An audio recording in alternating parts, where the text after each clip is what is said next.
I've seen The Office get hyped over guests. I've seen The Office have nervous energy. I've seen The Office be chaotic. I don't know if I've seen quite that where, like, there was whispers that she was coming that, like, started to buzz.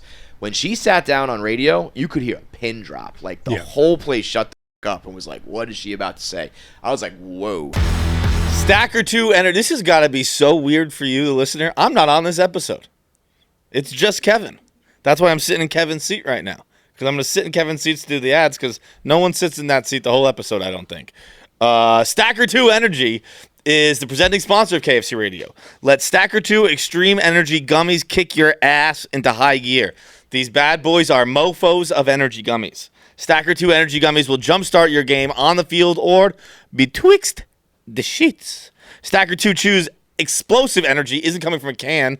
This 6-pack of nuclear nectar is portable, so you can take them anywhere, anytime. It's like having a 6-pack of energy drinks right in your pocket, ready to give you an extra boost whenever you need it. These nuclear nectar gummies are portable, so you can carry them in your pocket and take them anywhere.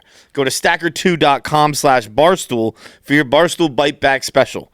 Get $5 off your purchase or $5 worth of free product. That's stacker2.com/barstool. It's another edition of KFC Radio on the Barstool Sports Network. It's KFC flying solo today. Feitelberg was in Chicago. We were going to record after radio, after our interview, but I think our interview is going to go long. I got to get to martial arts. I got to see Keegan. He might be getting a new belt.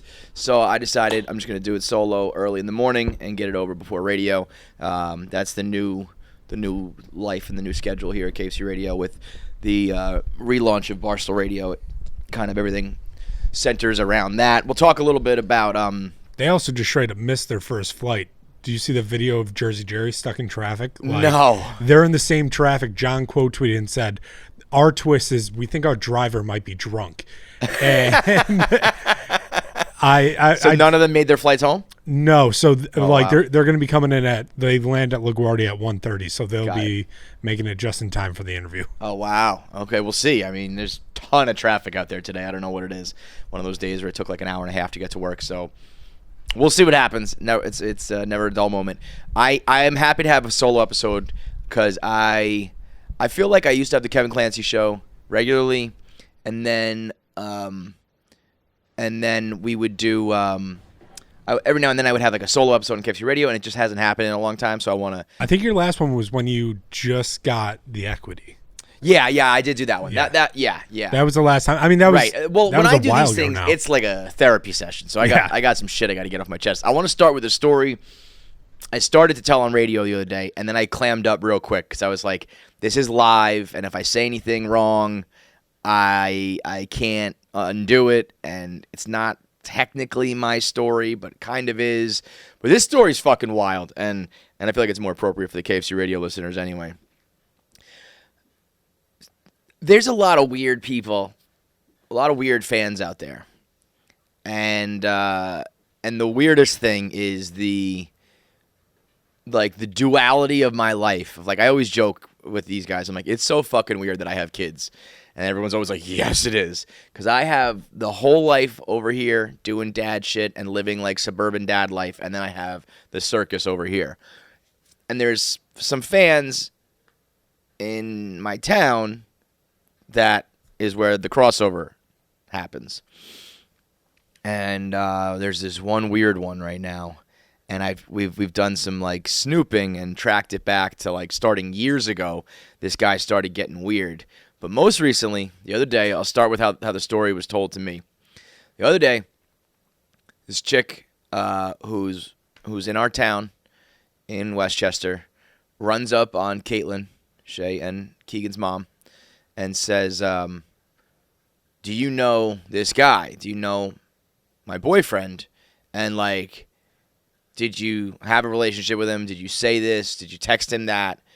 And she's like literally like crying baby in her arms, coffee in her hand, in her pajamas, hair undone, like just dropped the kids off at school. She's like, what the fuck are you talking about? This girl's like, do you know XYZ, this guy? And she's like, no, I don't know what you're talking about. And she's like, really? You really don't know who he is? She's like, really, dude? I don't know what you're talking about. And as the story goes, this woman a single mom, was dating this guy, and he told her that he like had a relationship with Caitlyn, and that he was like, I guess either dating her, hooking up with her, and was like, you should see the crazy things she says to me and texts me, and I think was kind of implying that like she was like breaking up this woman and his relationship. Like completely fabricated though. Like not even close. It's not even like, oh, that was a guy that she had a history with and he's just like taking poetic license, or he has his side of the story. Like zero contact with this dude. Never met him, or so he thought. So it's amazing what you can find on the internet, because we knew from this woman telling us the story, we knew his name, his age, and his town. And he said he knew me and he knows Barstool, like just acting like, you know. So we knew it was his age, his name, name, town. We knew he had red hair. We knew his color of hair. And if you just start snooping, you can find fucking anything. We just entered a first name, an age, and a town, and like instantly a listing, like a few listings of that name pops up in our town, and then there's just one that's a nearby street in the neighborhood, like near their house.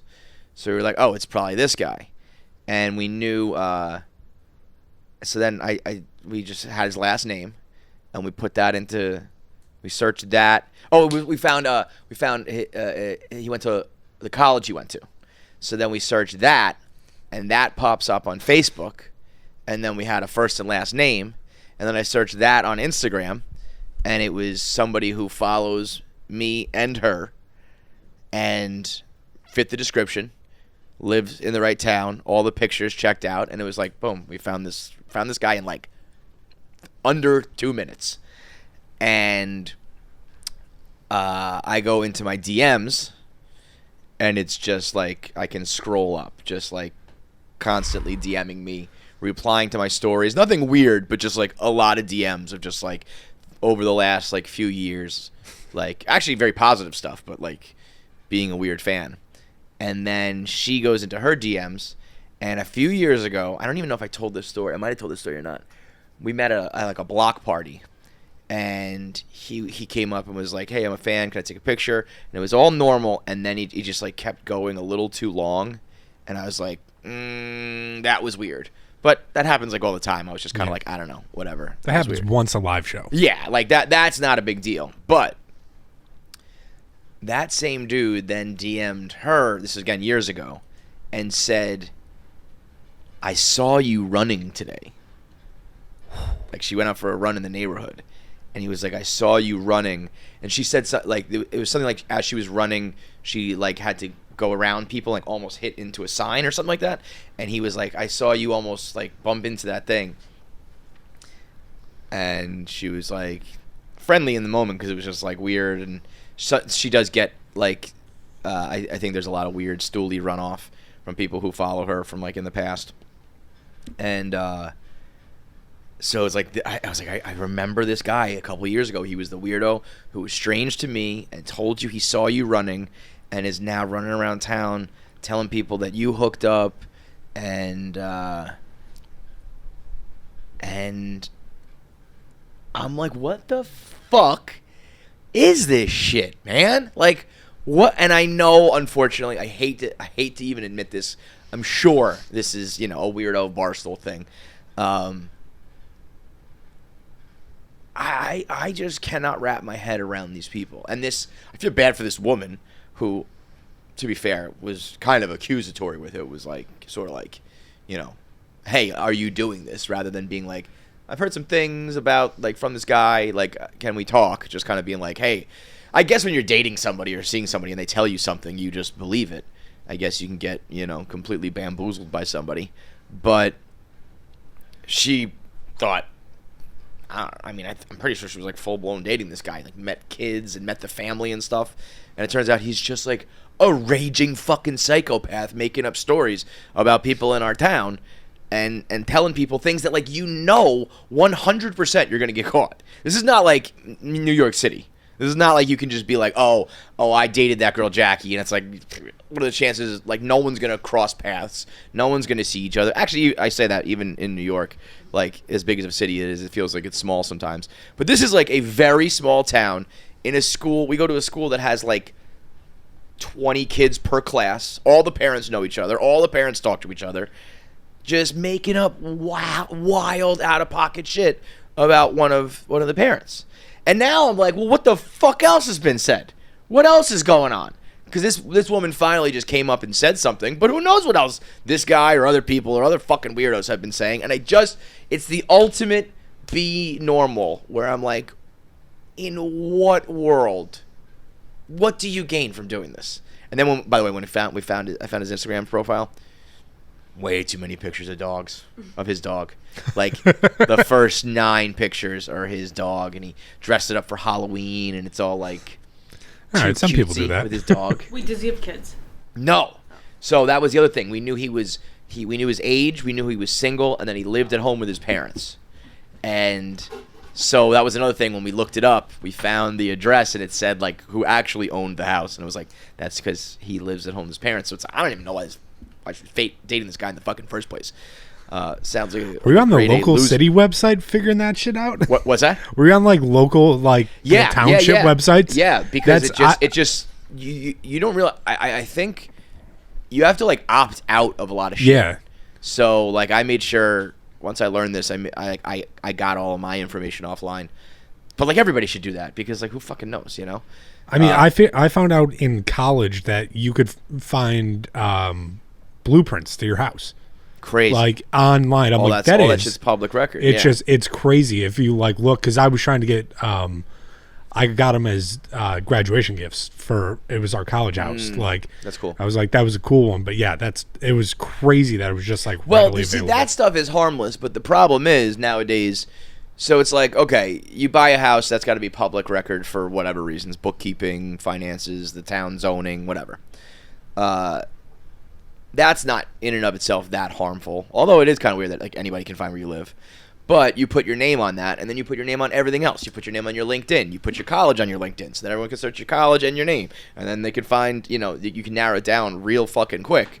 And that's why everybody, I still really, I say this about like every episode, but I still really feel like the fact that we were alive for the literal creation, the actual invention of social media, I think it's going to be like laughable that we used to just be like, my name is @Kevin Clancy on the internet, and I like all my public doings on the internet are readily available if you just search my name. I think it's going to be like, I think people are going to be stunned by how much we used to put on the internet, because if you really want to, you can. I mean, this took zero effort, let alone if you're like maniacal and you have the right apps and the right ways to look things up and search and connections. This was just like Google searches. But fuck this guy. I hate this shit. And I mean, it's not really I was joking on Barstool Radio that the guy Caitlin is seeing would beat the fucking shit out of this dude because he's fucking gigantic. So it's not like my place really anymore, but I'm just so fucking sick of people being weird and manipulative on the internet, and then they get away with it entirely. Whether it's like weirdo X situations or coworker situations, burner situations, all this shit is so fucked up because you just wield so much power over somebody when you have like the phone and the internet and the ability to spread lies and rumors. Because the first rumor gets, the first headline is all the attention. When the second headline is like, oh, it turned out to be like none of that shit is true, nobody cares. That doesn't make the front page. So everybody's like, this guy's being so fucking weird or intrusive or scary, manipulative, like whatever it is. And it's like, well, you don't want it to get any worse, like don't say anything, like, because then he's a little bit crazy. He might go like really crazy, And it's like, oh, so you can just be the victim of somebody's little craziness just in case they go fully crazy. And I understand why. And it's like, at the end of the day, is it really that? Are you like the victim of something that bad, other than just like a weird rumor about you? But it's kind of like, fuck that. Like there are definitely times where I felt like in my town we're kind of like on the outside looking in, and I think it's because people know who I am, and some of my content is risque, and people just treat me a little bit differently. I'm sure some people don't like me. And so it's like, maybe that's in my head a little bit, but I also sometimes feel like we are like, I'm always trying to make sure my kids are involved in everything and invited to everything, and we want to be a part of everything. And it's not like, oh, we don't talk to them because for whatever reason. But I'm also like, now I don't know what. Maybe this is why. Maybe fucking weirdos like this have been going on, and we don't know what kind of rumors are out there and what things people are saying or doing. But like, fuck this guy. I hate it so fucking much. Part of me so badly wants to just air you out, put you on blast, first and last name, out you to the world as a complete and total fucking weirdo. And I hope you do lose your job and fucking all bad things come your way, because you're running around being an absolute fucking weirdo and getting your rocks off on I don't even know what. And I'm usually a fan of like all is fair on the internet, and like the people who snitch, or Darren Rebel calling somebody's college, or you call someone's boss or whatever. I don't like that shit. But these people don't stop. When you have an axe to grind, a grudge, whether it's real or made up, whether it's romantic, professional, friendship, money, like whatever, and you get like the phone in your hand, and it's like these fucking weirdos get so crazy with it. And then everyone's just like, well, there's no like, there's starting to be like laws against it, but like not really. And if it's just exposing things that like did happen, there's nothing wrong with that, but it is just like fucked up. It's like, why can't everybody? It's the ultimate be normal. And like, I guess some people are actually just fucked up and weird, but I do not understand what you get out of that. Other than just being like, I made up this lie and they think it's real. It's like, okay, weirdo. So, I mean, I know he's a fan. And this dumb fucking idiot, he followed me and it said follow back. So I clicked follow back. So it requested it and he accepted it. Like, of course, like, it was like. You contacted him? I missed that. I didn't contact him, but I found him on social media. And she blocked him because she was like, I don't want him seeing anything with the kids or me ever again. So he's like, he gets a block from her and a follow from me. It's like, and he just like accepts the follow. Like, you dumb fucking idiot. This guy's as stupid as he is creepy. You should publicly out him. You shouldn't, but I should and I shouldn't. I should and I shouldn't. It's like, first of all, it technically really isn't my. I mean, Caitlin came to me with it right away and we figured it all out together. But it's not really my place anymore. And there is part of me that's like, who knows what he's capable of, Like what I just described. It's like, I would love him to, face some sort of consequences for it. But also, we do live in the same neighborhood. And like I said, everything is public and everybody knows everything. And who knows? There's some weirdo who lives with his parents. Like, we're already like 90% of the way through the script of like a shooter. You know what I mean? He was a loner who stayed to himself and like lied a lot and hung out with his dog. He's the one who like blew up the house, So, and that I always end up coming back to that in my personal life, professional life, with Barstool stuff like this, other people, things. I'm always like, I'm going to fucking do it. I'm like, there have been times where I've been, essentially like blackmailed or extorted or pushed around with like, I'm going to say this. I mean, I basically, I had my career like torpedoed once before publicly, and I was like, I don't want to do that again. So anytime there was any threat of anything, either real or fake, that was like, this is going to be a scandal or a problem, I would always just be like, all right. Like, I don't want to do that again. That's not worth it. But then there's always been, every now and then, there's a part of me that's like, let's fucking do it. Like, let's burn it all down. If I didn't have kids, I would have done that probably several times by now. But also, it wouldn't have been a thing if I didn't have kids. If I was just like a regular, you know what I mean? Like, these things all are like scandalous because I have like a family and a regular life and shit. But it's like, I would love to just be like, okay. And then you take all the way, like all the power away. You know what I mean? How many times have you been? not many, but more than once, and it's like It's too many. and yeah, there's too many. And That was so sweet, Jackie. It's not sweet. It's just like, it's true. It is too many. But I mean that. Yeah, part of me sometimes I'm like, I don't know. This is the life, and then I'm like, is it though? I don't know if anybody else is dealing with this. But like Dave has gone through it.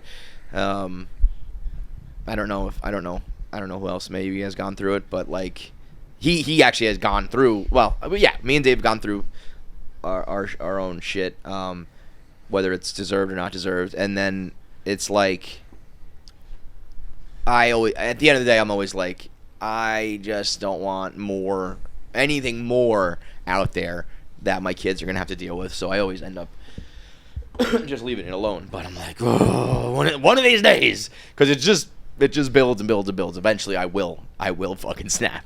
But this one is like, I'm also much more prone to like, when you're fucking with other people, I'm more prone to be like, I'll do it, like for me, it's either my fault, I made my own bed, or this is unfair, but I'll like just shoulder the pressure of it. KFC Radio is brought to you by BodyArmor. It is real hydration, real ingredients, packed with electrolytes, vitamins, and nothing artificial. BodyArmor has great tasting flavors like strawberry banana and blue raspberry. Not only do we hydrate with BodyArmor, but other like-minded individuals do. Other like-bodied individuals, like-sized, like-athletic ability individuals. People like Christian McCaffrey, Joe Burrow, Ronald Acuna Jr., CeeDee Lamb, Bryce Young, John Feitelberg. All these names seamlessly blend together in the BodyArmor world. Personally, I like the strict water. I'm sure Joey B's the same. But there's all the strawberry banana is beyond delicious. It's good for late night recordings, watching football, whatever it is. Whenever you need water, which is all the time, BodyArmor's there for you. You can get some on the Amazon store or in stores nationwide. It's BodyArmor. Go over to the BodyArmor store on Amazon and get yours today. I don't know how. I wish I could live in like other people's lives for like a minute, because I don't know whether or not. I feel like I can't. I don't think I can do this much longer, Jackie. I don't think I can handle.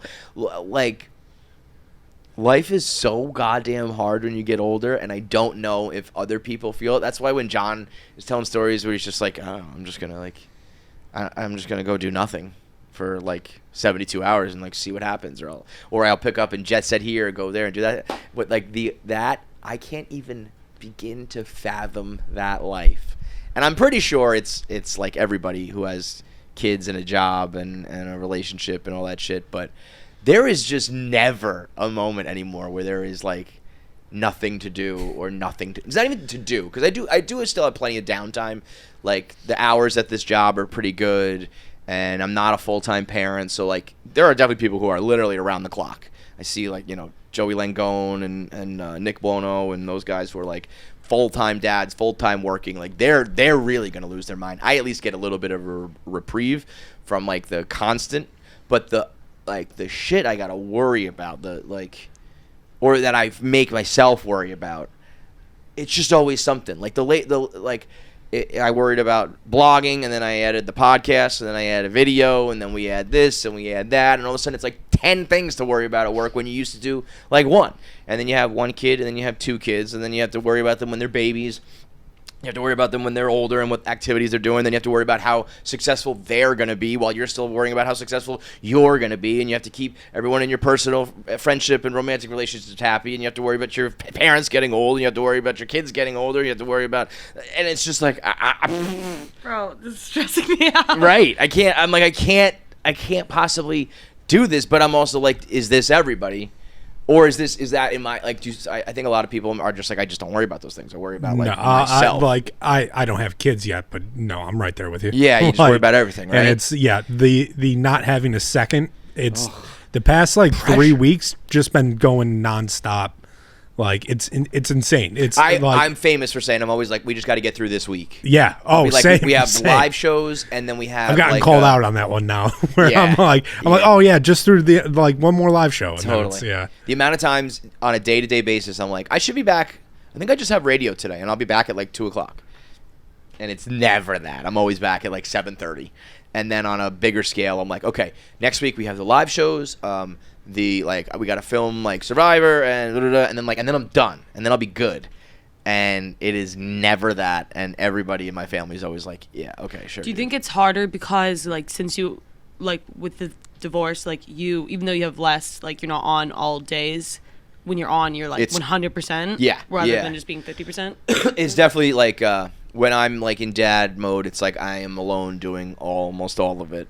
You're good. But I actually like that better. I don't know. Part of the divorce life, I think, is, like, you know, when you raise kids, you have to, like, raise them under, like, you have 2 different rules and 2 different philosophies and 2 different moods. And, you know, it's like, I don't know. When I have my kids, I do what I want and what I think is best. And I think we both trust each other to do that. So it's like when they're with them, I'm comfortable. I hope she feels the same way when they're with me.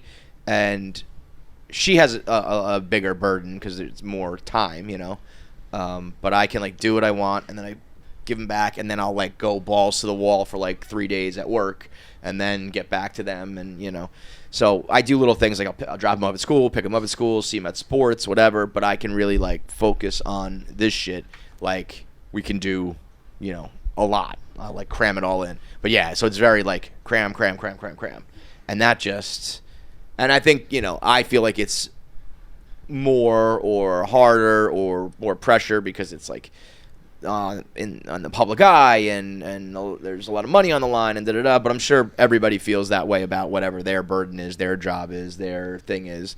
And that's at least what I'm wondering. I'm wondering if some people wake up, like I wake up every morning, or like when I'm going to bed every night, I'm like freaking out every single time.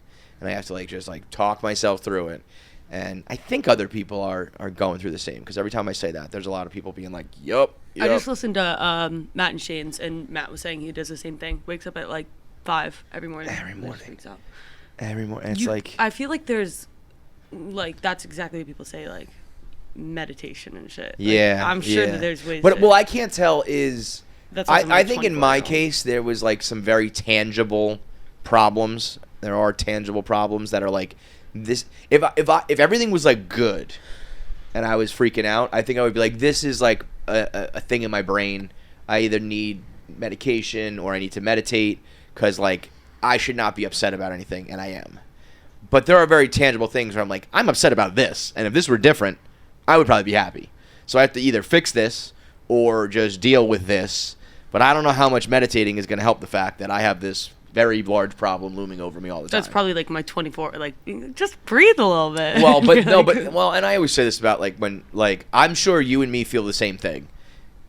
I would be like, are you kidding me? Those are not real problems. But to you, they feel like they are, because you're experiencing it for the first time, or you haven't had other stressors or whatever. I think like your brain is probably reacting the same exact way to that thing that mine reacts to my thing. It's just that mine, on like if we're gonna get literal, it's probably quote unquote more important or bigger or whatever. But I bet we're feeling the same thing, so it's all very valid. It's just like different people have different problems.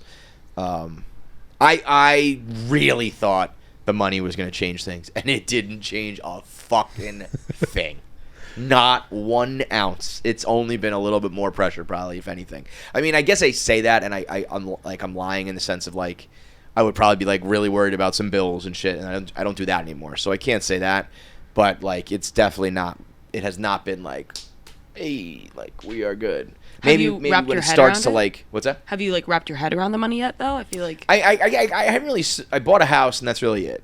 I keep saying like, I gotta like spend this and enjoy it, because then maybe I'll relax a little bit or whatever. But it's like, yeah. I mean, for a year you were beating the drum like, enjoy your swimming pool. Yes. Like, I do as I literally. say, not as I do. You know. You know what I literally did? I got a swimming pool and like never used it. It was like, but the swimming pool continues to be a good analogy, because the swimming pool, like, I needed to fix it first, and then I needed to heat it, and in order to get it heated, I needed to get there was no propane left, so then I needed to get a propane delivery. When the propane guys showed up, they were like, these tanks are like 100 years old and not even close to up to code. So we need to replace them, and then the replacement took a long time, and then after I got them replaced, I need to get the delivery, and that was another 2 weeks, and I looked up, and the summer was over. And I was like, my kids swam in my pool like once this summer. And I had, grand plans for them to be like in it all the time, and it was like, this is very symbolic of how much I'm just like, I want to do the fun thing, but there's just always some little thing in the way. But I also, like, I'm like, I should go away. And then I'm just like, well, we got this, we got that, and then I got it. That weekend I'm with the kids, and it's like, when am I gonna go away? And I guess I just have to force myself to do it. But there's just always something like, I actually think I was on the way to do it, and then Barstool Radio kind of like yoinked it back, because I think I was really ready to be like, I'm gonna come in Monday, Tuesday, Wednesday, and then Thursday, Friday take off and have like a 4-day weekend every weekend, and adding that one, even just that one extra day at Barstool Radio, and then even Barstool Radio being like, and all of Barstool New York. Now the thing is, I'm all my mentions are like, KFC needs to run the Barstool New York office. The New York office is falling apart, and like now I have to run the whole fucking office. Like I was like, I wanted to be a blogger, and then I started a podcast. Everyone was like, your podcast stinks, and I made sure the podcast was good. And then everyone made fun of the videos, and I made sure the videos were good. And now it's like I have to it's like Barstool Radio didn't even exist a minute ago, but now we're worried about what the numbers are, or what the guests are, or what the style is, or it's like, this just wasn't even in existence, a month ago. Why are you even worried about that? And it's the Chicago versus New York thing, and then there was the Dave. I think the Dave taking over ultimately is good, but it definitely threw a wrench into what I was hoping to do. I mean, I think I've pretty much given up on the original idea I had for what they were going to call the GM of comedy. That was never, I don't really care about the title, but that's what I call it for the sake of describing it, so it's not confusing. But they were looking for someone to run like comedy at Barstool. I wanted to do more of that. It seemed like it was going to be a perfect fit.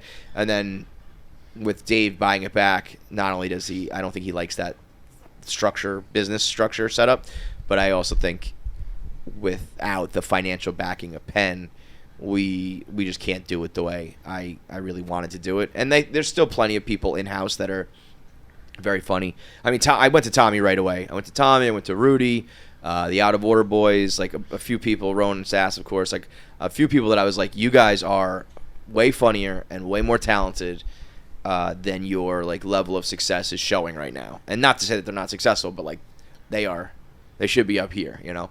And I was like, we're gonna like take you there. And on top of that, I wanted to bring in outsiders and kind of create like a stable of people, because we just have like the best contacts in the world, and a lot of that all takes money, costs money. And and I don't blame Dave for being like he's the sole operator of this. You can't run around throwing out millions of dollars to other talent. I think I don't know if it's a Barstool thing, or I think we're at a point on the internet. I think I would guess, and I never really got a chance to become like a full business side of things where I looked at all of the numbers and revenue and all that shit. I looked at a little bit, but I definitely do not have a full scope of everything, so maybe I'm wrong. But I don't think the world has like monetized, is capable of monetizing people enough to keep up with some of the money being paid out. Like I'll talk about Alex on Barstool Radio in a second, but when she got so big, she commanded a certain amount of money. Even if Barstool really like wanted to keep her, and even let's say there was no beef, there was no drama, I don't think we could have. It doesn't make money, you know. Like if you pay Alex Cooper $10 million, you have to sell $10 million before you even start to turn a profit on her. That's hard to do. That's hard. Like, you know, I mean, Barstool's a pretty big entity, and at times we've done. I mean, you've heard everybody complain about sales. At times, I think we've monetized well, but we're going through like a rough patch of sales. So, I mean, we can't monetize like anything, let alone you got to get into the 8 figures before you're even talking about making a cent on this. Yeah, and the people that want to actually pay that are overly sensitive about shit, and they don't let you do your thing. Forever been the problem with Barstool. The people I'm talking from like when you want to throw a party at a bar to we want to do like a multi-year deal with you for blah, blah, blah. The people who like Barstool don't have the money, and the people who have the money don't like Barstool or are afraid of Barstool or have to answer to too many people for Barstool. It's the regular guys who are like, I'd love to advertise my bar with you. I have $500 in my budget. And it's like, well, I'm sorry, pal. And then the people who, have 500,000 are like, you can't curse. It's like, well, that's not going to work. And then you find, hopefully, like the sweet spots. But, there's definitely shows here that I think make a lot of money that the hosts earn a lot of money that don't make a lot of money. And I think when Penn was here, that was okay because it was like, we just want revenue. Dave's explained this before. I guess the idea is you get your revenue so fucking high, and even if all your expenses are high, eventually you can cut down on those expenses, and you hope the revenue still stays, and it's this wonderfully profitable company, and you sell it for $1 jillion. That's at least the idea behind it. So in that period of time, it's like, pay Alex Cooper $20 million like Spotify did, and if you make 19, and we lose money on her, but that's 19 million more we can put towards revenue, like all good. So I think we were going to go down that road with them of like just acquiring new talent, and now under like, I mean, I don't know. I've like I said, I've pretty much given up on the idea of it, but like we had Jesus and Miro sitting at Red Lobster like 10 years ago, ready to sign a deal that we ended up balking on that deal because I think they said they didn't want any ads on their podcast. And again, back to my point, is like you have to be able to monetize these people. We can't. At this time, I think it was like $100,000 salary for each of them, which at the time was a big deal. And it was like we can't pay each you $100,000 and then we can't sell your podcasts. We're gonna lose money. And I remember being in that moment like it's not my wallet, so I can't decide it. I would have said yes to those two, and I would have figured out we'll make the money back on merch. We'll make it back in other ways. Just get them under the roof, get it in the doors. Those two were like the funniest guys on the internet. Jesus and Miro end up going on Showtime and television and Vice. And to be honest, if I'm being honest, I think those guys made the wrong choice going towards TV. I think if they stayed on the internet, they would have been, in that $1 million worth of game, Joe Budden space, and been like monsters. But they're doing just fine, so they don't need my advice. But I brought those guys in. I wanted them. I had Chris DiStefano in this building, sitting down in meetings. Like, I want to come to Barstool. We didn't sign him. He's selling out Madison Square. We're selling out the Hulu Theater and going to do Madison Square Garden one day, I'm sure. There's examples where it's just like I can only, do so much before I can't tell you how many times I said, go get Dan Soder, go get Dan Soder, go get Dan Soder. He doesn't have a podcast. He doesn't have his own YouTube presence. Throw him a boatload of money. Let's go. Now, Dan, I spoke to Dan. He was like, I'm not interested. I want to do something solo. But, he's starting his own podcast now. I think Homeless Pimp is producing it. And it's like, I'm sure that could have been us if they took it seriously. That's him and Big J, right? Well, him and Big J do. Well, they did the Bonfire together. Yeah. And now I believe Dan is coming out with like the Dan Soder show. Oh, got it. I think. Well, maybe Big J was just. I think he was like the first guest. I saw the promo for it. I was like, are they just doing the Bonfire on a podcast? I think it was like episode 1 is like my guy. I shouldn't say that for sure, but I'm pretty sure it's just like the Dan Soder show. No, it is. He just does like 30-minute interviews. Right. Yeah. He's the perfect example of like he's the funniest guy in the world, and I think he's going to be selling out arenas soon enough, and we could have helped him do that, and he could have been under our umbrella, and it just never was taken seriously. And then the one I really wanted to do with I really wanted Rory and Mal, who were the guys who broke off of the Joe Budden podcast, and they started their own thing, and they came to us, and they were like, we would love to come to Barstool, and at that point, they met with Erica. Erica liked them. I think everything was lining up, but that was still under the Penn days. Because I thought they would have slid right in and been. They are like a bizarro world KFC Radio. They have the exact same setup, the same number of producers, 1 girl, 2 hosts. It's like a hip hop version of KFC Radio, and I think they would have slid right in and been perfect. And then right as like things were starting to materialize, Dave is like, I just can't, And those guys have a big enough show where they are fielding offers from other networks or other sponsors or however they're gonna, and whatever revenue model they're gonna end up choosing.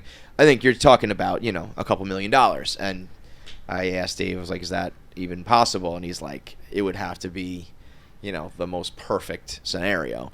And so I'm like, I don't think I can build. I've tried. I've given the names. I think I've proven that I have an eye for it based on the people that have been in here and like were at the 1 yard line and then didn't work out and went on to do incredible things. If we did it, I think it would work, but I don't think we're gonna do it. So I'm just gonna move on. But it's like that's another thing that it was like I do want the New York office to succeed, and I do want it to be bigger and better. And here's how I want to do it. But now that path is no longer an option, and I understand why it's not. But it's also like, well, then I can't really worry about doing it if like the best way to do it, I think, is no longer an option. So I don't know where we're at on that. It's like part of it is like everybody's got to kind of do their own thing. I mean, I would very much love to make sure everybody else is good and I could become more of like that executive producer role, but it's proving very hard to be like to get it going. We've been doing these videos that are working, but it's like you can only lead a horse to water. Like we have these weekly brainstorm sessions, and I'm like, you gotta do shit, like Tommy is a perfect example. If I could have 100 Tommies, I think this place would be unbelievable. Tommy's doing the billboards in Times Square. He's recording songs. He's making art. He's doing spoofs and jokes, and he's doing like very intricate content that takes time and effort and production, and he goes and he does it, and you have to fucking do it, And I think a lot of people here sit and wait for like instruction, and I get that too. They want to be told like what to do or how to do it, or they don't want to step on toes. They don't want to. People are afraid to fail. There's a million reasons, but it's like just go fucking do it. And then Barstool Radio features you, and like I feel like if I put people on Barstool Radio right now, people come and sit on the couch and they're just like, what are we talking about? And it's like, I don't know. You fucking tell me. Tell me what you're doing at Barstool. What's interesting? What is cool? What project are you working on? What thing are you doing? And I don't know how many people out there are doing it. And it's like I said, like you can only lead a horse to water. And John was like, we're dragging the horse to the water, and they're actively fighting against the water sometimes. So I would love to be. There's everybody knows there's this New York Chicago thing, and it's. It's this unspoken. People are like, it's not a rivalry, but it's a rivalry. It's not a. It's like, listen, a bunch of people chose to move somewhere. They placed their bet. People in New York placed their bet. Everybody wants to, have chosen correctly. And I would love for it to be like New York is killing it and thriving it, but you can only do so much before it's like it's up to you guys. I think it's still some of the best people in the company, and New York City will always be. An X factor. I mean, the mere fact that Alex Cooper just dropped in out of nowhere, that was wild. That was you guys saying up at the top of the show like this is the end game scenario. Like there's a 1 in 1 trillion chance. I will say this. I did say that. I was like, there's no chance she comes on. I said this is Doctor Strange in Endgame where he calculates 14 million scenarios and there's only one way that it happens. I didn't know she was filming a documentary. And a lot of it started to fall into place once I saw a camera crew following her. Oh, yeah. I sent them the radio footage because they didn't catch the beginning. They want all that, by the way. They were asking for the turkey footage, and they said any old footage you have. That's what I got an email, like, can you send us all the old footage? I was like, I'm going to need a list. Like, I'm not just going to go start downloading every Call Her Daddy episode and then, like... Yeah. I'll need a list just everything stuff, you got, whatever. They were very... Yeah. No, I didn't realize when you have a documentary crew following you, it's very like, let's go to my old stomping grounds and like retell the story. If I had known that, I would have told you there's 100% chance she's coming on radio. Did you notice maybe it's just like my ignorance of the fact like she said she actively like was trying not to be a part of the office while here. Okay, so that's the big discussion. Well, I also didn't realize though she knew everyone's name still, and I did realize like she was technically here for 3 years, so of course she would know that. But I didn't realize like her being like Tommy Francis. She was looking at the mural over here, being like, "Is that me or is that supposed to be Rhea or even Fran?" Like, she had everyone. So like, let me say this: Alex Cooper is a very impressive person. Like she has a presence about her that that bitch could run for office the way she. I don't think I've ever seen The Office quite like that. I've seen The Office get hyped over guests. I've seen The Office have nervous energy. I've seen The Office be chaotic. I don't know if I've seen quite that where like there was whispers that she was coming that like started to buzz. When she sat down on radio, you could hear a pin drop. Like the whole place shut the fuck up and was like, "What is she about to say?" I was like, "Whoa!" Jackie was beaming ear to ear. I have never fangirled so hard. You were fangirl. I was so hard. Fangirl. It was like that. So that I did not realize how big of a fan I was. When she almost outed came in hot and like was down to do radio right away, down to clown with Tommy. I was like, all right. I ran a full gamut of emotions with that. Part of me was like, I've got this bitch trapped on live radio right now. Like, should I do something crazy? Like, should I like really fucking like grill her? Like, say some wild shit? Like, ask some fucking inappropriate shit? Like, make her, whatever. But she was so gracious with her time. As far as like, she was like, I'll do your video, Tommy. She was talking to him. She like.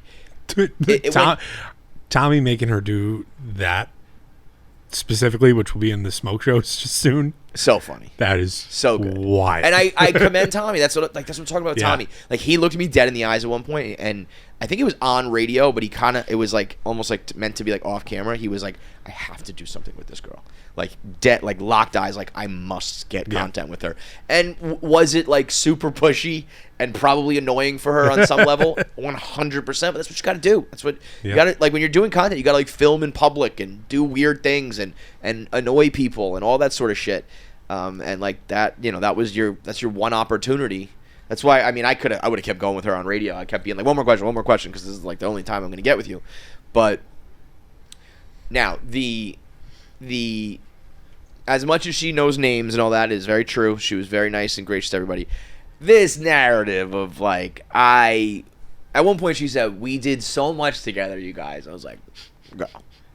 Now I bet in her mind like her rise to fame occurred during her Barstool era, if you will. So in her mind, like her life was super crazy and exploding while at Barstool. So in her, her view of it is probably like so much shit happened at Barstool. But do you remember the day in the old office? What's that? The day in the old office where Francis wrote a blog about them and they read it on live radio. It like got spiked at first. And then they came in. So the initial thing. What was it? I think the initial thing was they came in radio and they said, we can tell the size of everybody's dick here without anybody taking their pants off just by looking at their attitude. And I will say it was embarrassing how many people got bent out of shape about that. Like and vice versa. Gurnelli was telling me YP to this day will still talk about how Alex Cooper says he has a big dick. And then the guys who said that they had small dicks were like, oh. And I think Francis wrote a response blog, which was equally as like, I remember. Like we're doing this for content and we're stirring the pot.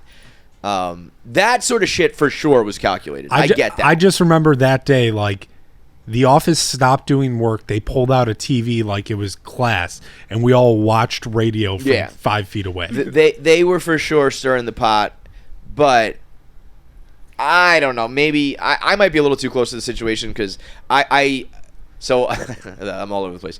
I came into work yesterday thinking I was just kind of a regular ass day. End up doing like 20 minutes of radio with Alex Cooper. She does Answer the Internet, and then somehow I ended up in her documentary, which I was like, what in the fuck is going on? But when I opened up when I was talking to the producer, it wasn't with Alex, it was just me solo. I said, I think this might be true. I think I might singularly be the most incorrect person on the planet Earth about Alex Cooper. Because while there were plenty of people who doubted her, I was like the most against it in the beginning here. Because I was trying to speak up for, at the time, what I thought was the right thing was like trying to be the voice of the office. And what I've learned as I've grown up and become more professional is like the voice of the office is often a lot of fucking haters, a lot of stupid people, a lot of emotional people who aren't making smart business decisions. So I was like, I'm going to speak up on behalf of like this person who I value their opinion and I respect like what they've done here, and they're not happy about this. Like, I'm gonna say it. And so I was like, I don't know, man. I don't know, Dave. I don't know if this is a good idea. And like, obviously, very, very incorrect. It was super, super the right call. But all of that being said, doesn't change the fact that when they were here, there's no denying that they never really embraced Barstool. Yeah. Now, she is a fucking master of this message she's delivering now, saying, I was doing that on purpose because it created the mystique and it made us like the renegades and it made us more of a big deal when we did show up. I think that that did occur. I think in hindsight that narrative fits perfectly. I also think you just didn't want to fucking do anything with us. I think it was very like she didn't want to do the videos. She didn't. I think the Tommy thing was a joke, but also very serious, where it was like, we are trying to be sexy, cool, hot, cutting edge. Like, we want to be elite. We want to be for rich people. We want to be for famous people. And like, we don't want to be around Tommy Smokes. I think that was very real. And I think that was kind of a microcosm for a bigger picture of like, I don't want to be doing the combine with a bunch of these slobs, so we're not going to do that. Now it ends up working out. What? That was one of the things that Dave made them do, right? Well, so they showed up in crutches and neck braces and casts. And that was funny. If it was more stuff like that, where it was like, okay, you're a part of this video now, it was very Mean Girls-esque. It was just like, we're not coming to work. And to now come back and say that was all calculated and on purpose and I knew what I was doing, I'd say that's like 20% true.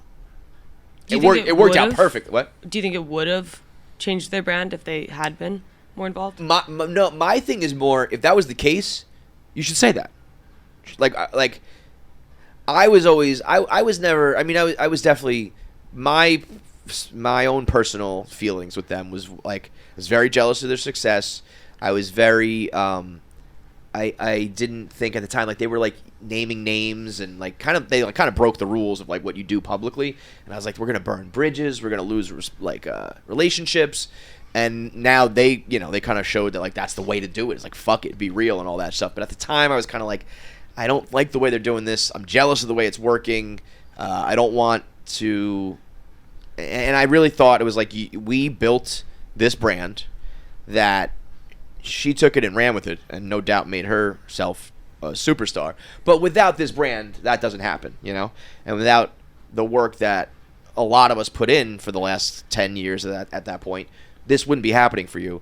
So it felt like you're using this brand, and you're not, while you're definitely contributing a fuck ton of money to it, and that really matters. You're literally keeping the lights on in the office. There's no denying that. A simple, like, it's kind of like the Nikki Smokes thing. When it's like, I don't blame you for taking the contract, but like, maybe just come in and acknowledge that like you got a good thing going because of Barstool. And that never happened. If she said to me like, yo, I have a shtick almost that's like, we're gonna be like blowing you guys off, but like, hey, but I am really appreciative of like blah blah blah blah. Now, she doesn't have no fucking reason to do that to me. But I'm just saying, from my personal point of view, it would have been like, if you told the people here, hey, you all built this thing, I'm now a part of it, I'm going to do my best to blow it up, and look what I did for you, but also I get all the blood, sweat, and tears you put into it, but what I'm going to do is kind of blow you off, I'm going to play this thing. I would have been like, cool, got it. There was never any communication like that. And again, she doesn't have to do that, and I'm sure part of her narrative of this is like, if I were to tell you that, it wouldn't work, and all that. I'm just saying, I think that's more, the puzzle pieces fit perfectly when you become this super successful person and come back in, and it's very easy to come back in when you're worth $100 million and be like, oh my god, everybody, I love you, and it's like, yeah, no fucking kidding. But so while I think I would like to think of myself as pretty perceptive and I can see through those things, and I feel like I grilled her enough on like some of those questions that I was like, you're being very, again, gracious with your time, and there's no reason you don't have to jump on radio with me, but I can't not ask you some of these questions. So, but the fact that she was doing it, I was not going to like start a fight or call her out or whatever, like try to, A, she didn't do anything wrong, or B, she has like the trump card of being like, I don't give a fuck, I'm super successful, and C, like, if you're doing something nice for our content, I'm not going to, put you in a compromising position. But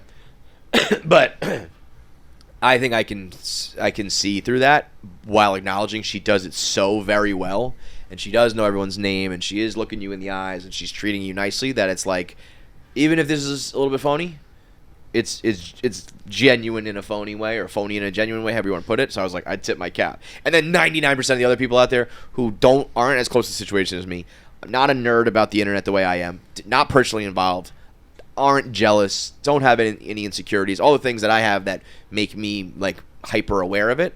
If you're not hyper aware of all these things, you're just like, I don't know, she started this company, she blew up. That's it. You don't think about like, well, did she talk to these people? Did she participate in their videos? Was there any communication? Blah, blah, blah. They're just like, oh, she started here and now she's like successful. Who the fuck cares? And that's how 99% of the people in the world consume her. It's just like, they don't care about all the ins and outs of this. But I don't know. The documentary, I will say this. Hope Tom Lay gets a shout out finally. Tommy Lay deserves a lot of love for what he put up with, because those girls they were very not difficult to work with, but it was a lot of work and a lot of. And you want to talk revisionist history? She produced a podcast herself. Yeah, that fucking storyline. I again, she was super nice, and I don't want to like put any compromising situation, but the idea, what I think people don't realize about Alex is how much she does like have, I believe, an eye for certain things, and wants it to look a certain way, and is very hands-on in that approach. That spun into like, I created everything. She created, I think her first couple episodes were edited by herself, and they were done well. But then we had Noah, we had Tommy Lay, we had like Tom Lay was on it from the jump, and he worked till 2-3 a.m. every fucking day. Every day. He has famously has a sign on his desk like, it's all going to be okay. Yeah. Like, yeah, and Noah was the same, right? Noah in the beginning was, I think, helping out, and it's like, I don't think those guys ever got the love they deserved. No. And that would be nice. You know, you can come in here, I don't give a fuck about, you can come in here and be nice to me. Like, we never, like, those guys should get a shout out for definitely really being a part of like an integral part, maybe even like a necessary part. Like, if those producers, whether it was Tommy Lay or Noah or two other guys, like whoever the first couple producers at Barstool were going to be on Call Her Daddy, are very responsible for what is probably going to be a $1 billion entity, if not like already.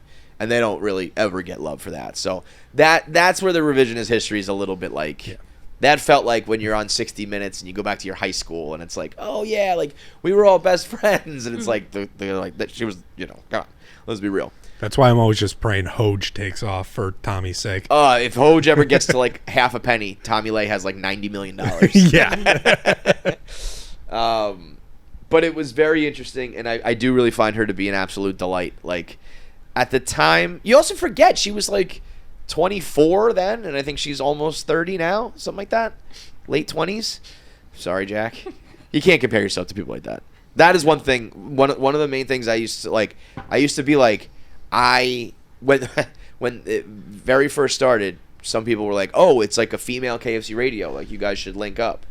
And I remember like kind of being compared in that sense. That's very we went different paths, to say the least. But I used to be like, what the fuck, man? Like, you know, we're not two hot chicks, but we are doing like similar subject matter, and I think we have better like chemistry and charisma. Like, why not me? So there was for sure like a ton of jealousy and insecurity behind it.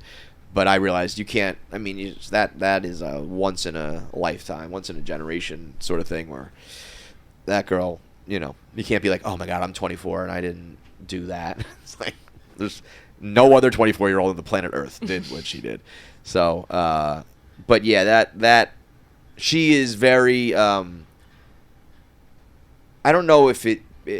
Back to like what I was saying. She's 24 now. She's probably 28 or whatever it was. You are a very different person in those ages. You know, you can be like a young dumb party girl and then like go through your media, like go through the fire and learn everything and learn about people. And now, as much as I keep repeating it because I think it's hilarious when people are like, she's the new Oprah, she's the new Oprah. When I was sitting with her, I was like, yo, this bitch she can fucking talk. She's, you know, compelling and interesting and engaging, and like it definitely used to be like vocal fry, like suck his dick, cheat on him, and like fuck his brother. And I was kind of like, ugh, like, okay, I guess people are gonna like that, but this isn't exactly like captivating. Now I find her to be captivating because it's like you've gone through an experience that, you know, very, very few other people, superstars, have gone through, and you have something, you know, intriguing. I'll say two things about that documentary, though. They are 1,000% trying to push a feminist thing. Because when I got interviewed, there was two moments. On radio, some topic was brought up, and the producer girl, like from the fucking peanut gallery, went, "Is that because she was a woman?" And I was like, and I don't think anybody picked up on it, and I was like, no. And then in my questioning, they when I sat down, they asked me like, who am I? What happened when the girls first came in? What did you think of them? I just told everything kind of I explained right here. And then like out of left field, she was just like, do you think that they were treated differently because of their gender? And I'm pretty sure if you look at the tape, I was like, what? Like that wasn't even what we were talking about. And I was like, no, absolutely not. And then I was talking about Barstool's. I was like, you know, talking about how Alex wanted a different reputation from Barstool's reputation. And she was like, what is Barstool's reputation? And I think she was just dying for me to say misogynistic, people called us this, people called us that. And I just never gave her what she was looking for. But I was like, if this girl has a very intriguing story, and if it's just going to be, if that documentary is just going to be like, I'm a woman and I did it in a man's world, it's like, I don't know. I feel like that's pretty overdone and really was not part of the story. Like, we were just like, yeah, these girls are fucking killing it. Let's go. There was never any, like, if anything, I think them being women helped. So, I don't know. But that was for sure the angle they're trying to go at. So I was like, ugh. I hope that that's not. For her sake, for our sake, for everybody's sake. 'Cause like, that'd be very lame if you did it that way. But the sky is, like, literally the limit for that girl. The other thing, when I said two more things, the other thing was when we found out that they scripted their podcast, and we say that now like I have no problem saying that. Call Her Daddy was scripted. At the time, that was like a dirty secret. Do not let anybody find that out because that could ruin their show. Or so we thought. I think there's a lot of things that you learn because we started with the infancy of the internet. When in the beginning of blogging and podcasting and social media, it's like, oh, you can't know that secret about that person because it'll ruin their reputation. And then it comes out and it's like, that didn't end up really mattering that much. At the time, podcasts were like, you have to have real chemistry and in the moment, back and forth and off the cuff and all that. And when we found out it was scripted and that they would rehearse it and then they would do it like 3 times and edit it down, I was like, this is bullshit. They can't do that. And it's like, why the fuck not? Who cares? You know what I mean? Like, obviously, it was the right way to do it. Maybe you dumb assholes should have put some time in and written a script yourselves. But at the time, it was like if the world knew that these girls didn't even do that off the cuff. And then there was the MILF Hunter thing where it was like, not only is it scripted, but they're not even the ones writing it. And so there's always been that little thing about it being scripted. And I was asking her producer about their live shows, and I was like, is it scripted? And he was like, yeah, of course it is. It's like, you fucking crazy? It's like a nationwide, probably worldwide tour in front of theaters. Like, we're not just going up there with our dicks in our hand. And I was like, oh, okay, well that's how we do ours. That's why we are doing it in a bingo hall in Ohio in front of 150 people, and you sold out the Hulu Theater in literally less than a second. So, but I love that in that bingo hall, we all accidentally walked into the wrong room and SpongeBob had. Did we tell that story? Maybe in where was that? Pittsburgh? No, that was in Cincy. Cincy. We went to a theater, and in the theater is the main theater, and then the downstairs, which is a smaller venue. And I told John, I was like, this venue is pretty sold out. Like, this is going to be like very close to a sellout. And then we walked into the main theater, and John goes, we sold this out? And I was like, no. I was like, if this is the theater, we're fucked. Because there's only going to be like 300 people here, and this has like 2,000. And they were like, are you with KFC Radio? And we're like, yeah. And they're like, yeah, you're downstairs. And I was like, Sounds about right. Sounds about right. And that was actually it was a stage and a venue in its own right. But I was like, yeah, we're not up there. We're down here. Checks out. But what I said to that guy is it scripted, and he was like, yeah. My reaction was kind of like, oh, okay, all right, I get it. He was like, it was like 80% scripted, 20% off the cuff, and it's all coming from her head anyway. And it's like, bro, it doesn't matter anymore. Like, she's probably, whether she has someone writing it, she writes all of it, half of it, whether it's a team effort, she goes out and performs it and sells it. And like at this point, there is no critiquing or you can critique. There's no criticizing anything about the Alex Cooper operation anymore. It's bulletproof. I mean, she's proven that she can like fist a fucking turkey on the internet and then like sit down and talk about, I don't know, mental health with fucking Barbara Walters or whoever. You know what I mean? Yesterday when you guys said to pull that video up, somebody had been talking to the control room, and I was like, what video? Like, did he? And one of the control room guys was like, something with a turkey? I was like, I know exactly. Fucking a turkey? I was like, oh, I know exactly what you mean. The two things that really jumped out of me about her is one, the like how engaging and well spoken she was after seeing like kind of like the party side of her. It was like, oh, this girl is a good conversationalist now. And two, despite the fact that she still is like sex and raunchy, she for sure has pivoted to sit down interviews, serious conversation, and all that shit. And I feel like a lot of people who make a pivot like that often try to completely downplay or hide the original side of them. Like, not many other people would have been like, roll the fucking video of me spitting on a turkey and rubbing its clit and fisting it and like joke about it. I think it would have been very much like, cut the tape, cut the feed. Like, we're not doing that. That's not me. I don't want my people to find that out.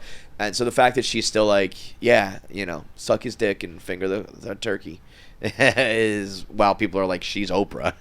Like, it's cool. I mean, some people, I very much came to like accept it, but I got a lot of messages from fans who were like, fuck this or fuck that, and I was like, I don't know, man. I think it's pretty cool that a relatively regular girl, I'm not gonna say she's like your average, totally normal chick. I think she was very pretty. I think she had a successful family, had like a little bit of a head start, whatever you want to say, but pretty much a regular girl, just like picked a genre, picked a avenue, made a show, did it, and has, like I said, probably gonna be like $1 billion operation. I think that's pretty cool. I think if you're hating on that, you're just hating, but that's cool. I'm on board with blind hate, but you have to acknowledge that you're being a hater. But I found out when they were so funny where they were like, can you guys wait like 10 minutes for us? Can we like hang out here longer? I was like, bitch, you can stay here the whole fucking day. They were like, do you have time to be in our documentary? I was like, yes. Abso-fucking-lutely. They were like, okay, it'll be around like 2:15, like 3 o'clock rolls around. I'm not doing it yet. They're like, we're so sorry, like it's almost gonna happen. I was like, I will sit here until fucking midnight to be a part of the Unwell Media documentary. Like, yeah. I'm sure they're gonna edit, probably not even use any of my footage, but they were like, can you send us the turkey footage? We'd love to include that. I was like, you can have everything, anything you want, guys. Like, don't you get what's going on here? So. I think Liam caught me on stool scenes when she was like, what do you put behind us for Answer the Internet? And I was like, whatever you fucking want. Yeah. You know what was funny? When I said, do you want to do Answer the Internet? She said, what's that? I explained it to her. So it's crazy questions from the internet. And she goes, how crazy? And I was like, what are you talking about? You talked about jalapeno seeds stuck up guys' dicks. What do you mean? I guess maybe she was like, is it going to be about like, Israel versus Hamas or something like that? But I thought it was weird that she even paused on that. But then she let it rip on ATI, so that was cool. And the funniest thing of all, so she did the Tommy thing. Oh, this was great too. So she's doing Answer the Internet. She's done her video with Tommy. And me and her are actually like having a good back and forth, a good rapport. She did have one good gripe. She was like, my one thing that always pissed me off was they never gave me a studio here. And in hindsight, she probably should have had her own studio. But also in hindsight, I think they were like, you come to the office for 45 minutes a week. So we have this whole spot dedicated to just you. You can't record anything else there. But I was like, because she was like, part of my take had their own studio. And we had to go into like this little like closet and hang up our own logos. And I was like, to be fair, Pardon My Take has a very, very popular show. Yeah. You should not be taking their studio. What they probably should have done was you yanked me and John's asses out of there, and you probably should have had our studio. And she was like, "You're fucking right. You're fucking right. We should have had your studio." Probably. I think game time could have been from home sooner. Yeah, probably. There was probably some other rooms here where we could have transformed it into Call Her Daddy studio to make, let them go make $10 million for us. I'm not trying to shit on game time by any means, but their studio was bigger than Chicks in the Office studio. Yeah, Chicks in the Office were in like a literal closet up until recently too.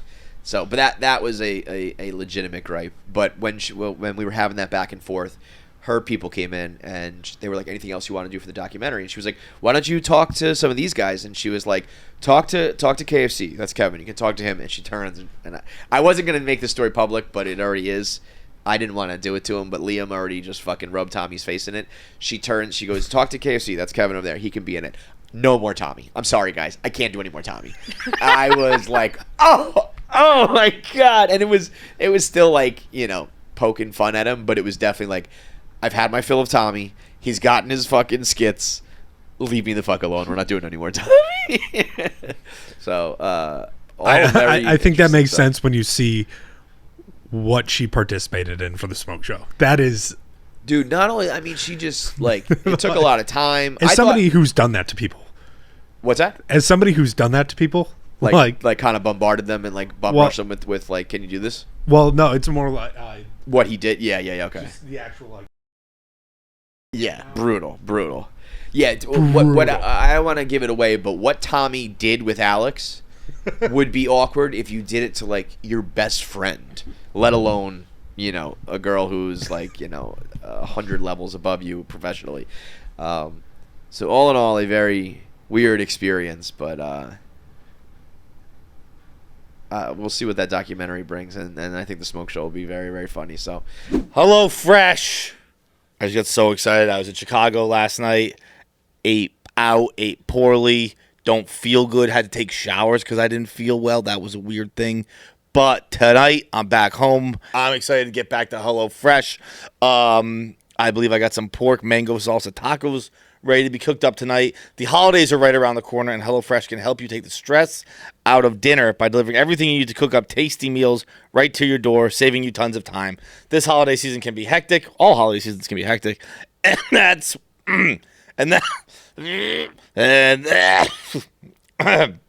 Okay.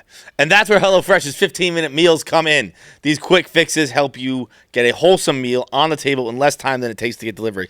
Delivery's out of control. Delivery's like 40 minutes. HelloFresh, 15 minutes, 30 minutes if you want to do something fancy. You can get everything you want. You want to cut back on errands and spending time in checkout lines this time of year, so skip the grocery store step and get the fresh ingredients, delicious recipes delivered with HelloFresh. Just pick your meals and decide on a delivery date and sit back. I genuinely enjoy Monday getting the text message that my HelloFresh has been delivered because I know I'm going to eat good for the rest of the week. In case you missed it, HelloFresh has so much more than delicious dinners. They can help take the hassle out of every mealtime occasion with breakfast, quick lunches, snacks delivered all along with your weekly box. Go over to HelloFresh.com/KFC free and use code KFC free for free breakfast for life. What? One breakfast item per box while subscription is active. That's free breakfast for life at HelloFresh.com/KFC free with code KFC free. I'm learning this as I'm telling it to you. We're giving people breakfast for life? That's crazy town. Go to HelloFresh.com. Life is so long. That's a long time. Go to HelloFresh.com/KFC free. Use code KFC free. Get free breakfast for life. You get one breakfast item per box while your subscription is active. My subscription has been active for 4 years. That's so many breakfasts. HelloFresh.com/KFC free. Fights. KFC, the boys. Just wanted to ask you if Francis Ngannou broke his way into the room with ill intentions, who would scream like a girl first? Francis Ngannou is the baddest motherfucker on the planet, and I think I can say that with certainty, despite the fact that there's a million fighters and a million criminals and a million warlords and like the good people, the bad people, the powerful people. Francis Ngannou did something like something about like him getting dropped off in the desert and needed to like make his way home, and he did, like in like the most ridiculous. Yeah, let's see. Francis Ngannou desert story. I heard this from Rogan. Crossed the Sahara, drank dead animal water, and went to prison for a 14-month journey to France. So I think what happens is almost as like a punishment, they like just drop you off in the middle of the fucking desert, and he just like did it, and I think he did it twice or something crazy like that. Desert story. It's barbaric. Okay. I think it was like a smuggling thing. Ngannou traveled more than 3,000 miles across the Sahara Desert. Like, that sort of shit, that's the sort of stuff. I remember when the Yankees were playing the Angels in the 2002 playoffs. And the Yankees were supposed to win, and the Angels were underdogs. And Irvin Santana was like a little-known pitcher at the time, stepped up, and he pitched really well. And afterwards, the reporters were like, "Can you believe you did this? Like, wow, what, against all odds." Like, and he was like, "I come from the Dominican Republic where my family lives on dirt floors. Like, we live in a hut on dirt floors. Like, me pitching this baseball game tonight that, like, I was the underdog in is not a big deal for me. Like, I you know, like, so I'm sure for some people, and I'm not downplaying getting in the octagon because it's fucking crazy, but he's probably like, yeah, I don't know, I fight people for a living now. I can do that because I once crossed a 3,000-mile desert. They boarded the Red Cross boat as victors. They knew the odds. The countless. So I guess it was like a smuggling thing of. Let's see. They were in Cameroon, and they got like. They were basically on like a life raft. Ngannou was the self-appointed captain of the raft, a flimsy thing built for 4, maybe 5, probably fewer, and the captain is 6'4", 240. He could not swim, and he was the one who devised a departure plan from Tangier, found the local spot on the shore of the Strait of Gibraltar, rowed them far enough to the mysterious Dark Sea, reached international waters, and then the Red Cross smuggled them in, and he crossed the Sahara Desert from Nigeria to Niger to Algeria to like. It was crazy. Ngannou had been pulled out of the water 6 times under different circumstances and then dropped in a Moroccan desert or temporarily locked in a Moroccan jail. So I think he would get caught trying to get smuggled in, and they would just drive you out and leave you in a desert, and he just kept coming back. Like that kind of guy is, and he's still like, I think, a very nice guy, like outside the octagon. I don't think I would scream because I think I would be frozen in fear. I don't know if I would scream. I would probably just be completely frozen. You know who I would scream like a little girl? Pabs. He would do that little girly voice. He'd go, ah! Next up. What's up, KFC? Fights. Jackie, Nick, Pabs. Shout out super producer BC. That's, long time listener. I'm a 32-year-old father now. I've been listening since before I even had a wife. And I've gone through the stages of life, college, living in a city. Now I'm in the suburbs. I'm married. One thing that I can't figure out is what is the appropriate distance to wave to someone across the street? That's just going to be about KFC Radio. It doesn't matter how long you've been a podcast fan to talk about the appropriate distance to wave across the street.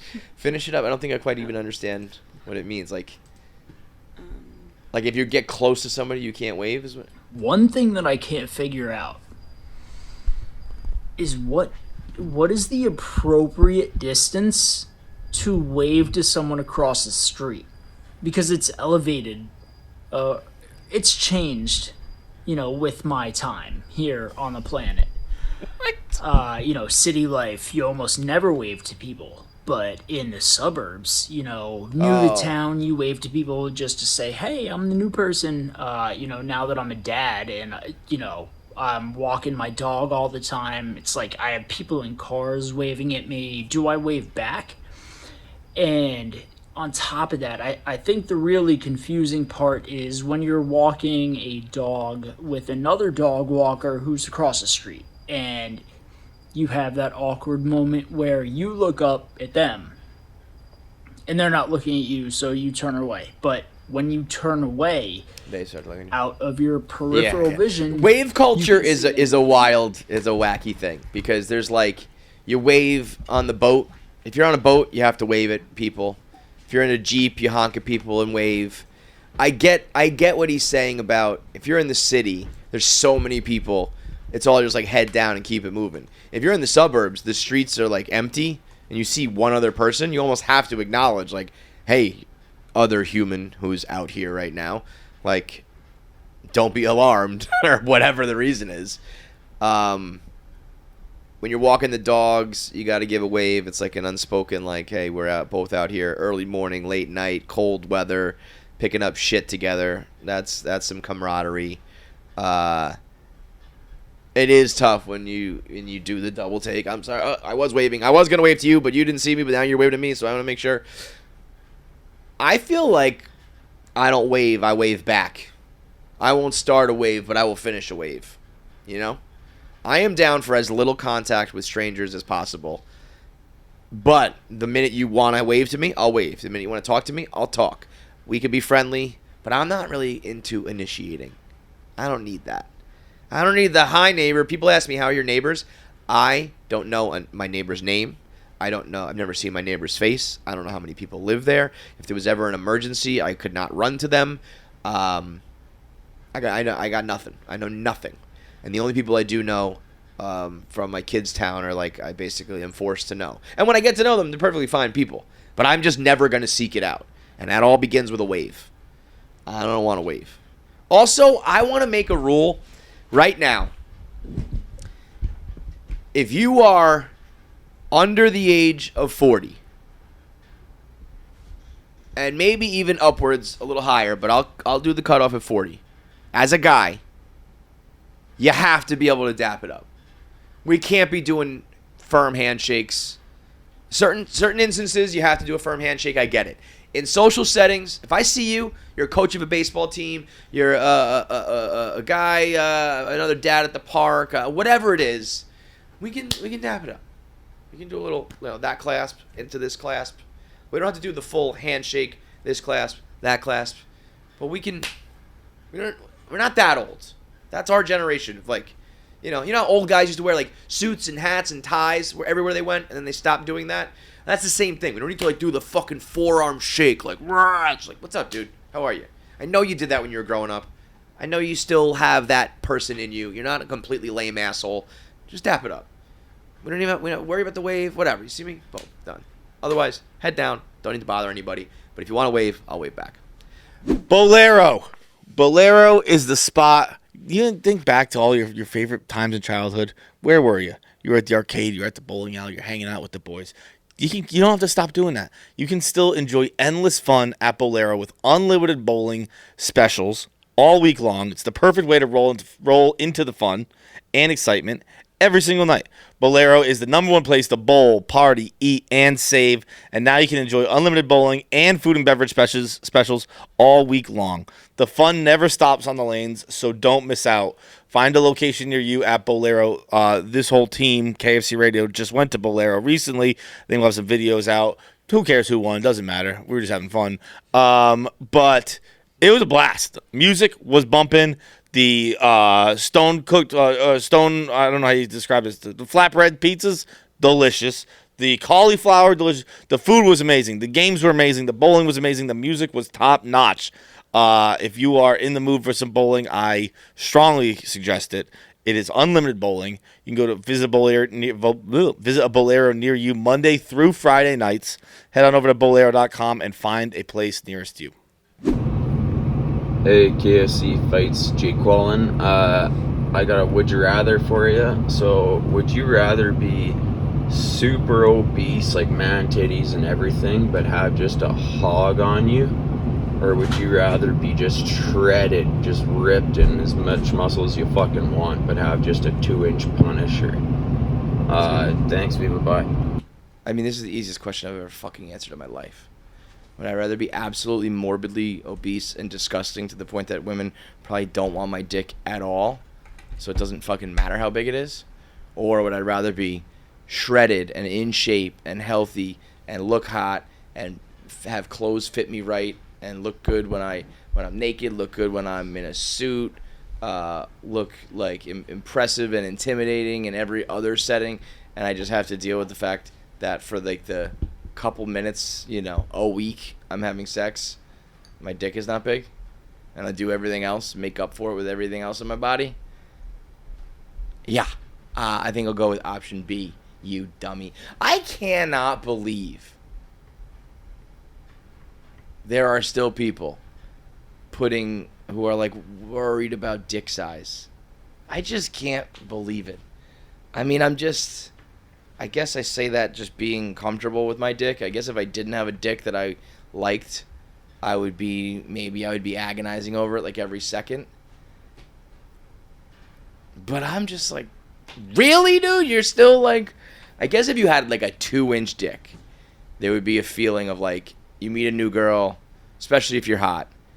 As I talk through it, I'm definitely not picking morbidly obese, but I do understand the idea of everything's going good, and this girl is like, swoon, he is so hot, I can't wait to fuck him, and there is an inevitable bomb of disappointment coming, and that happens every time. Like, every time you get naked, the girl goes like, ugh, I thought he was like Prince Charming. I guess that sucks, because there's something psychological about the fact that it's like, I will inevitably disappoint you by, date number 3 or whatever you want to say. And that can fuck with you for sure. But, man, the amount of time, like all the other shit that matters, like I said, it's like you can wear whatever you want, you're feeling good, you're healthy, girls want to be with you. Everything else prior to, your tiny dick is great. I mean, is there even a question from the girl point of view, Jackie? Wait, what do you mean question? Like, as a girl, would you ever pick a gross fat guy with a big dick over an incredibly shredded dude who has a small dick? No. Even if it was like, he said 2 inches, so we're talking like borderline, not like micro penis, but normal human micro penis. I mean, yeah. I mean, I would definitely choose the shredded guy still over morbidly. Yeah, but it's just, not to say that you'd be like, it's not, 2 inches is definitely not like, oh, okay, I can work with that. It's definitely a problem. You'd have to be like, we do other things to make me happy. Yeah. There's ways to make up for it. It's still, I would think, you got to be a pretty fucking depraved chick to just want dick that much. Yeah, like, exactly. I just need a dick that's perfect, and I don't care that it's attached to an animal. Yeah. Do you know who Ron Jeremy is? No. Google, pull this up. First name Ron, last name Jeremy. It's also only concerning just thinking of the possible insecurity that would come with a 2-inch dick. That's the only other reason I'd be hesitant. But other than that, I'm still... Just spilled on myself like an absolute idiot. Okay, who's Ron Jeremy? Did you Google him? Yeah. Oh, wait. Do you see what he looks like? Yeah. He is one of the most prolific porn stars of all time. Okay. Growing up, like, I knew, as like a teenager and like growing up and going through puberty, you knew all like the girl names, Jenna Jameson and them. Yeah. And then we knew this guy, Ron Jeremy. I've watched that man. I've seen that man naked having sex so many times. By the way, it turned out he's like... Yeah, I was going to say he's a in jail horrible a lot. dude. Yeah. But he was this fat, gross, disgusting creature, but he had like a 9-inch dick, and like I think it was like this weird thing where it was like, look at this ugly guy fucking hot girls. There was some sort of like weird fetish going on. Girls don't operate that way. I don't think guys do either. Like, I'm trying to think of an example, but it's not like pussies are like good and bad, the way that like dicks can be good or bad. Yeah. Talked about this before. Like, yeah, the girls have insecurities because it can look different or whatever, but it's not going to be like that pussy physically ruined the sex. Yeah. That's never going to happen. So you're so down to earth. You're saying that you would get with a super hot, fit chick over. It's like I guess if you told me, I'm trying to think of the comparable. If there was a world where it was like, this girl is disgusting. This is so shallow, but like let's just say really, really not attractive, but her pussy is like, it feels incredible. And then there's this really hot girl, and it like hers is sealed up. It doesn't work. There's nowhere to put it. I guess to me it's like I would do other things. Yeah. And she's got a mouth. She's got a mouth, you know. I think 2 inches is too small to do anything, right?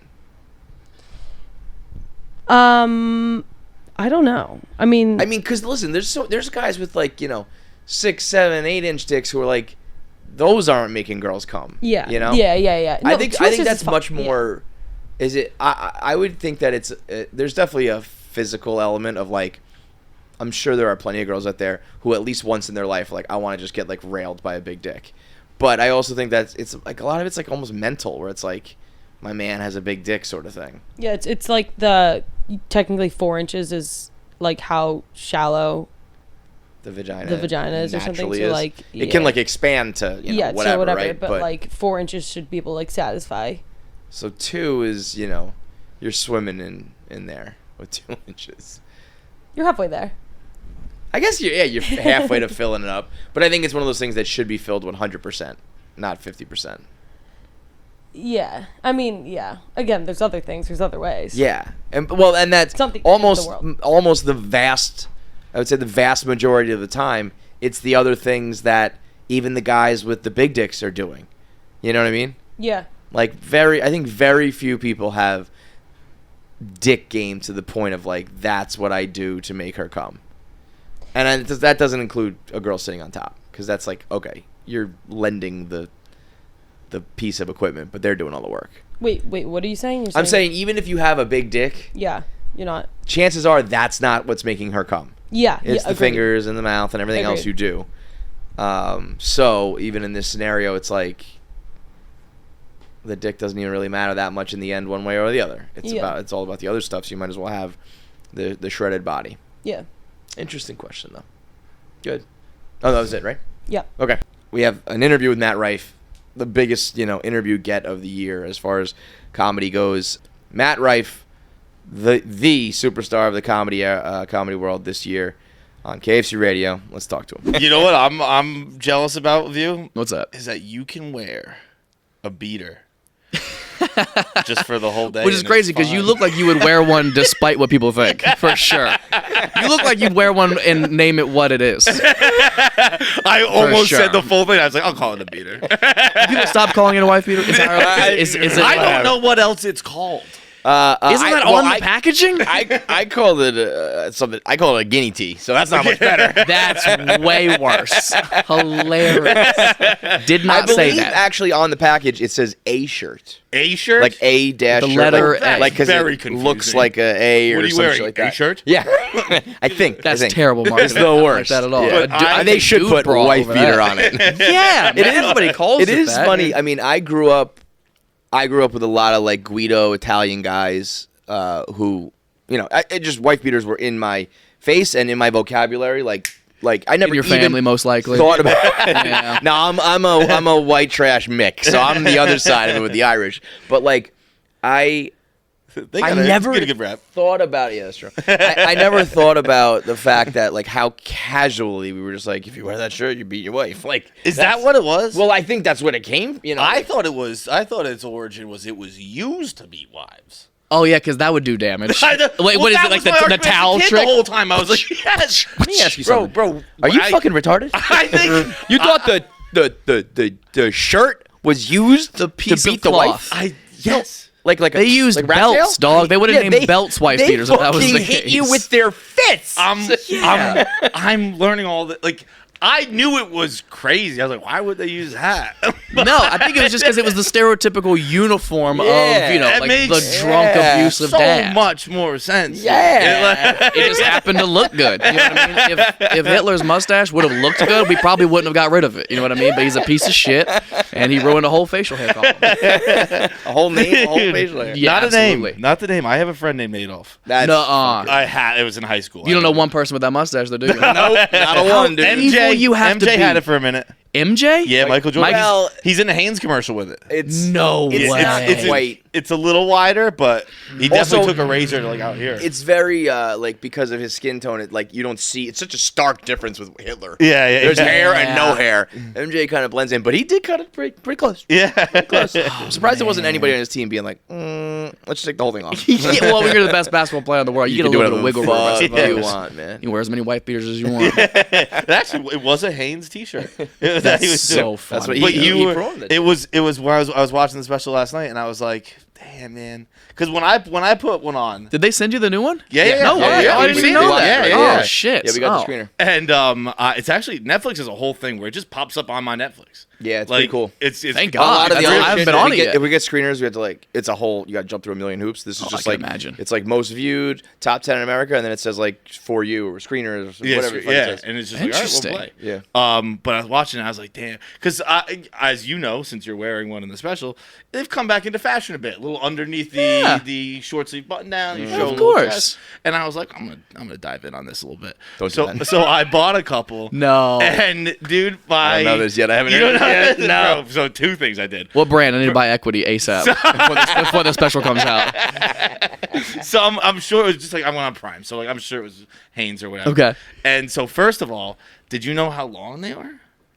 I feel like I do remember them being like, because I maybe you're supposed to tuck them in. You but are I remember supposed to them tuck 'em being in, like yeah. almost down to like my knee. Yes. Yeah. Which is So- funny. Which is funny to think about because if the dude's not wearing pants, you're just basically getting beat by a dude in a dress, which is even more. It's flowing devaluing. around. It's like yeah. swishy as he's fucking swinging. Just at the you. print of his soft dick. Oh yeah, no good Yeah, for that. anybody. Imagine that. Did you? No. So No. So I didn't mean to interrupt. Just sorry. no, I'm so happy you did because so I put it on and a can't girl do I this. was hooking up out. with, I was like, this is. I was in the bathroom and I was like, this is kind of funny. She was out doing her hair and I was like, it's kind of funny. I'm gonna go out like it's like it looks like a dress. Like this is. So I went out and I was like, hey, and she looked at me and went, go put pants on. No. like this is not like even funny. The full ick on her. I was Yeah. like, oh, I'll never fuck you gonna again. fuck that person again. Like this is they completely. I love you entirely turned her off in one outfit, like, dude. disgusted her. Absolutely. I don't blame. I do not blame her. Was it below your ass? Oh yeah, Yeah. dude. That yeah. far? It, Oh my it was like God. that here. I'm And so you kind of just had mad a you little- didn't show up in it, now, dude. From You're the gonna airport. have to take some pictures now. Absolutely. you That's just not had- the you just had thumbnail like for a this little, like, episode. whoop. yeah. That's it so actually hung funny. down. Like it was a little bit. It was disgusting. But then I was like, well, whatever. I'm wearing the shirt anyway. And I came home because when you put it on, it's still tight. Yeah. So it sucks it all in a little. Yeah. bit. But a little with bit Matt skims. that doesn't matter if it gets loose and different. Definitely. I came home and I took my shirt off, bro. It was repulsive. Oh, it, no. It looked like Just all stretched out. It looked like Vin Diesel in Fast Now. Oh, where it's just like no. all this extra skin and so it is. It's not for me. It's not. I dipped my toe into the Matt Rife wardrobe. I'm not even gonna fashion try, icon for dude. wife beaters, It's not dude. for me, man. Jesus. Oh man, I never even thought about the repercussions of my fashion actions. Oh shit. Imagine that if like MJ made bald heads cool and Jennifer Aniston had the Rachel. Maybe you'll bring back the wife beater. Yeah, that's what I want to be. We'll known for, call it the for Rife sure. beater. Let's It'll be bring back domestic abuse. Let's call it the Rife Jesus beater. Let's go. Christ. The The Rife beater? New hot I don't shit. like that at all. Shut it down. Also, Let's make a clip right now. Also, the Rife beater. new merch dropping around Christmas time. That is genius. All right, thanks for watching. Make sure you subscribe, like, and leave a comment below. Click that button. Or I'll cut off my finger.